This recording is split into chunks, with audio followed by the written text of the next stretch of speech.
We got voicemails. You go to anchor.fm/CU podcast. Keep it short and sweet. I've been noticing the times in general on average have been going down. Oh, all right. On the voice messages. So you're starting to listen to Uncle Pat here, because I got to listen to a lot of these. And if I see the longer ones, I'm just telling you, it's less likely to make the show. I'm just saying, I gotta be straight with you there. So here's the first one that I wish I had queued up. I thought I did. Hey guys, Mike from Jersey. Mike, I heard Jersey. Ian talking about Phantasy Star on Dreamcast a couple episodes ago, and it got me thinking. If you look at eBay, Dreamcast network adapters go for upwards of $300 to $400. Wow, I'm really? wondering why there hasn't been a Kickstarter project or something to create an aftermarket Dreamcast NIC card. Thanks. Love the show. Well, what's the market size? How many people would buy it? I mean, how many people are going to be playing this Dreamcast Right. games I on mean, original 300 hardware? to $400. That's a lot. I mean, it would tell you that there is some sort of market there, but yeah, how easily could you satiate it, and how quickly could you satiate it? Because if there's 200 people out there right now who desperately want one, and you make a run of like 1,000 of these, I just broadband adapter Dreamcast DC Japan 129. So I don't think it's 400. well, Japan. I think it probably means the U.S. one. Oh, it's not as compatible. You can't use the Japanese one. I don't believe so. No. Really. Yeah, I don't believe they cross over. That would be. Why wouldn't the hardware be similar? I wonder. There's none for sale in the U.S. I was trying to find those Dreamcasts that had the Ethernet one built in. The later ones, they're hard to find. I Well, guess. the Ethernet is there, but broadband is what people are looking for. They're looking for I broadband. thought broadband is Ethernet.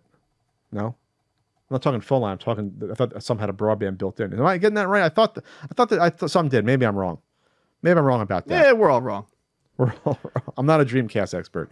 That's not my thing. But I thought at some point they produced like a small batch. Next one here. Ian, Pat, this is Matt from Rochester, New York again. Ian, by any chance, whenever you go back to Buffalo, do you ever stop at a place called Ichiban Games? It's run by a place, his name is Mark. I think you know him from the past. And Pat, since we're from the upper Northwest and you're from New Jersey, do we have to pronounce the name? Is it Mario, or do you always pronounce Mario? Just wondering. Thanks, guys. Have a good one. Do you have any idea what Matt's talking about? Yeah, I've never been to Ichiban Games, but I did do a convention that guy put on years and years ago. I'm sure that you knew about it. Yeah, no, I mean, but yeah, I've never been to his store. Oh, the old Mario versus Mario debate. Hey, this is what I'm going to say. When you're an Italian American, Jersey, New York, almost no one pronounces it Mario. It's Mario. And I think the reason why is because when a lot of the immigrants came over, they wanted to sort of Americanize their names. One of the first things you do is sort of change how you speak of it. And I think that's why it became a lot of Marios. I personally knew a Mario. No one called him Mario. He was Mario. Huh. I mean, I'm just saying that's the way it was. I'll ask Frank about that, but I think that's just how people pronounced it. It wasn't the short A, it was the long A. Right. That's just what we did. It was a version of a short. I forget what it's called, the inflection. That's just what it is. And there's even some old Nintendo commercials where they say Mario on it. Some say Mario, some say Mario. And it could be a regional thing, but yeah, that just happened. I don't know. That's what I got to say. You didn't know a Mario? Did you know any Mario? I knew a Mario. I did not know any Marios. Okay. That's just the way it was. Because people used to come after me in the early NES Punk videos and I said Mario Brothers. And it's like, that's what all the kids called it. No one said Mario Brothers in school. Right. People said Super Mario Brothers. That's what we did. It's a Jersey thing, New York thing. Next. Hey guys, this is Mike from California. Mike. My question is, given the timing of the recent recession that's been going on, and how that's starting to somewhat overlap with the timing of, the downfall and demise, at least officially, of the Amico, do you think they'll try and use that as an excuse or as like a scapegoat to try and avoid any blame for their, unsuccess? Or do you think that they probably won't use that? I mean, they're gonna. There's no chance excuse in hell that the Amico is not blamed on at least 5 fucking things. But I don't think you're going to have that come out. No. You're not going to see that statement. This is why you're never going to see the post-mortem. Yeah. You're never This gonna isn't like a movie. Like No. the villain is not going to appear at the end and be like, and I could have done it if it wasn't for you meddling kids. No, that's what I keep saying about this story. There's not going to be that magic endpoint that people want. If that documentary happens and someone sits Tommy down, I'm sure he'll blame haters. He'll blame the drunken podcasters like Mike Kennedy tried to do. They'll blame the chip shortage, but none of that stands up to scrutiny. It just doesn't. Right. The world went on and everything else got made by competent companies. Even in a recession, people still buy stuff. They just buy it less. New products come out even during a recession. Yeah. It's just silly stuff from people that believe in the secret and realize that you actually have to be competent and not a con man in order to come out with successful products. Next. Ian, Pat, Chris from Boulder, Colorado. Boulder. Just want to know if you guys had any memories or experiences with screen peeking in a split screen shooter or a sports game, picking plays. I remember one time in high school, I had a buddy over and we were playing Halo, and he killed me and I ended up tackling him in the wood chair. What? About 2 a.m. Needless to say, he went home. I was probably in the wrong. Wait, hold on a second. That's a very weird. Needless to say, what happened? You assaulted your friend at 2 a.m. Yeah. Needless to say, he was in the hospital. I was probably in the wrong on that one. Okay, Keep up the good work. Peace. I think you were probably in the wrong, Chris. Yes. But I wanted to knock out melon-headed Kevin when he looked at my controller playing Tecmo Bowl. How is he 3 plays in a row, 5 plays in a row, blowing up my plays? Because he did the old eye look down. No honor. Yeah. Same type of person that would cheat at a board game. Yep. Should be fucking state sanctioned corporal punishment. Drug out into the street and shot. There you go. Put up against a wall like a third world country. Cheating at board games is lowest. If you're gonna cheat at a board game, you're gonna cheat at anything. That's Yeah. the way I look at it. I mean, seriously, right? Yes. Who cheats at a board game I don't know. Yeah. or Tecmo Bowl? Steal money from the fucking bank in Monopoly, shit like that. You don't do these things. You just don't. Next. Lose with dignity. Thank you. Hey, fellas. Steve on Long Island. Hey, Steve. Ian, We'll see fellow if it is. August 9er, myself. Our birthday's coming up. Pat, this one's for you. I used to love your NES app until it broke. I know you had problems with the developer. I want to know if there's any plans to revive it and or launch a Super Nintendo app. Anyway, thanks for all that you guys do, and I'll see you at the Long Island Retro Gaming Convention. Oh, what perfect timing. Long Island coming up. Birthday. Hey. Happy birthday, Steve. Yes, happy birthday, sir. Stay tuned is what I'm going to say about the NES app. It has not been to my standards, but stay tuned. That's all I'm going to say right now. And then once the NES one, if we get it to the place where I'm happy with it, we'll then move forward with the Super Nintendo one. So come back to me later on about that. Next. Greetings, gentlemen. Sean hailing from South Carolina, father of the swearing police. What? Curious of your thoughts on the risk versus reward of having a big ticket item like a sealed stadium events out on the convention floor, like there was at the Southeast Game Exchange. Thank you.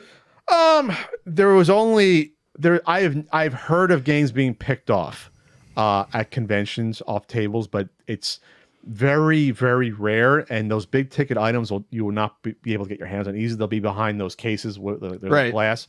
So I don't see that happening. Always makes me nervous when I see people doing it, but it is a pretty commonplace thing. Comic-Con is full of high-ticket items, and I mean, it would be tough not to be seen if you try to rob someone. That's the problem. right. I mean, there's eyes everywhere. There's stuff like Comic-Con worth, $1 million sometimes, like an old Action Comics #1 or Detective 27. Like it's literally worth $1 million or more, and it's behind a glass. Like, I mean, if someone was bold enough, crack the glass, take it, and run. The other problem is though that stuff is so hard to move. Right. that stuff is like not one of a kind, but like close to it. Those old comics and some of these games, like if someone stole a Stadium Events, and like who are you going to sell it to that doesn't know that a Stadium Events got stolen? Exactly. Who are you gonna like? That happened with the store theft in Missouri. Like these are some weird items that you like a test card on the NES or a weird Atari sealed game. Like it's kind of tough. So the only thing I did was I showed off the NWC cards at SoCal. It was the Super Bowl where Atlanta Falcons choked to the Patriots. That's 2017. Yeah. So we had an armed guard standing next to it because at that point, you know, those two games, I mean, God, now you would definitely need an armed guard or someone, or some security. But back then, those two games, probably in 2017, were worth, I probably combined, you want to say 100, 125,000, something like that, probably Sure. combined. Now it's probably 4 times that, you know, like, or whatever it is. So, yeah, that's my experience with it. We let people take pictures with it, but there was a guy off to the side that was looking. Yeah. Now, if you wanted to pull off a heist, you'd have to know the targets. You'd have to be but then it's like, just rob a fucking bank. You're doing an armed robbery. You might as well try to rob Right. a bank. I'm not telling you to rob a bank, but I'm saying it probably would be easier to get away with it versus stealing these old games, because you got to sell them. It's like stealing fine art. They're like one of a kind things. Who are you going to sell them to? Like someone's going to keep it in their basement forever? How do you get away with it? Yeah. I mean, it has happened though. People got away with it. That Boston one, the documentary on Netflix, that Boston robbery, they never found those paintings. Oh yeah, no, that was was crazy. amazing. I was gonna bring that up. Several actually. paintings were stolen and they never were cut out recovered. of the frames too, which is the weirdest thing. And then they roll them. I mean, it's what you do. That's how you do it. Do a few more here. It's Mike from Wildwood, New Jersey. Mike. Yes, the boardwalk in Wildwood has Sure. turned into our arcade casino slot machines. Unfortunately, there's no more Mortal Kombat 2 or Street Fighter Alpha. I was wondering what you thought of the movie Apocalypse Now. Wait a second. Wait a second. We just veered on. I was like, okay, Wildwood, Jersey Boardwalk, video games, arcades. What do we think about Apocalypse Now? Tonal whiplash. Feel like I'm gonna have to go fucking have an adjustment on my neck. I wish I had it. I've never seen it. Never seen the movie. I've seen parts of it. Never seen it. Obviously, it's supposed to be brilliant. That's not the end of the call, by the way. I got to see where that goes. Okay, Yeah. What's next here? What's your thoughts? Have you seen it?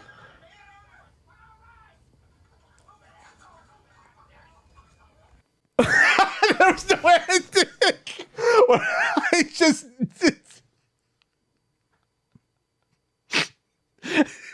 What's your thoughts? Have you seen it? And just dead air for 10 seconds. Okay, all right. Thank Okay. you for the call. It has amused me greatly.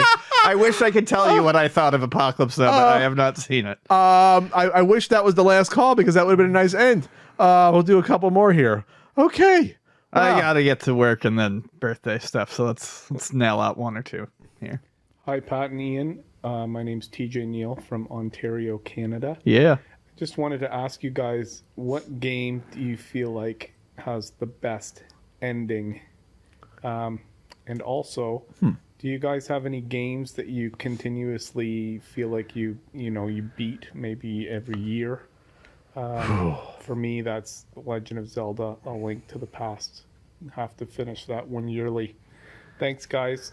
I don't have a game anymore I beat yearly. Back in the heavy emulator days when I was, just a little more hobbyist versus doing video game content professionally, I would probably beat Contra every year. I'd probably beat Legend of Zelda. I would probably do some of those, or maybe every other year, but not anymore.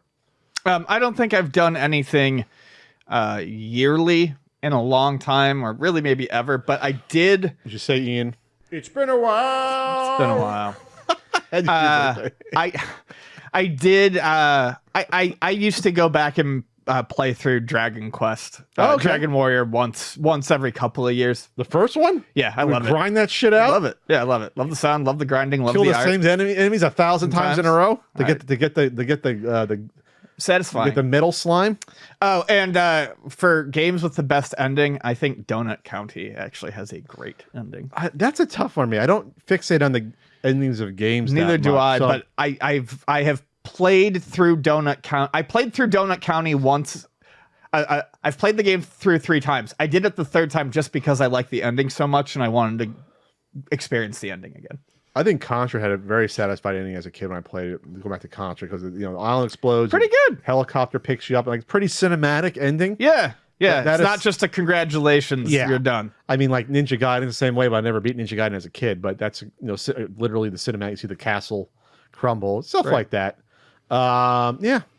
Hey guys, Jason from Central PA again. Question for both of you. What is a product that does not exist, but that you really wish did, something that you'd say, hey, if they made that, I'd be there day one. For me, I've been on a mini arcade kick lately, the Taito Egret and Astro City, Neo Geo and stuff like that. And for me, it would be a Konami beat 'em up mini arcade, Simpsons, Ninja Turtles, X-Men, and that kind of thing. But anyway, wondering what it would be for you guys. Thanks for the podcast. Have a great day. I'm still waiting for a Zapper solution for non-CRTs. Yeah, that would be a lot of fun. Still. I would really love to have that.